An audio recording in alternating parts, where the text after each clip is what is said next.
let's talk about your team a little bit. You were saying you guys have been young, but you guys got some returning. What side of the ball do you think this spring you're going to be a little more ahead on? Is it going to be defense or offense setting the tone?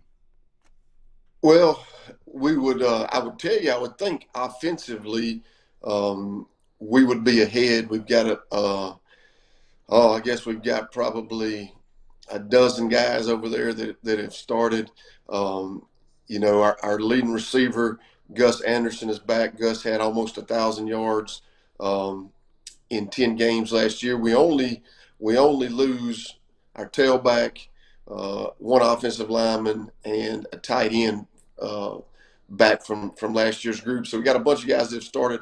So I would tell you that I would think that we'd probably be a little ahead offensively, but if we don't have those two quarterbacks out there, that might slow us down a little bit.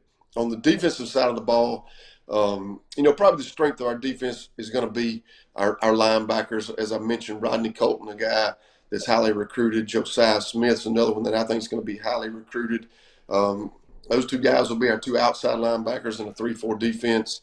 And then we got some guys, some good young talented guys coming back up front that we're excited about. They got some experience.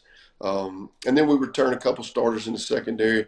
Probably the one thing we're going to try to focus on the most, I don't want to say the most, I guess we really got to focus on is we had probably the best kicker punter I've ever been around. Ethan Devers, he's going to Valdosta State. He's handled all our kicking and punting for the last 3 years.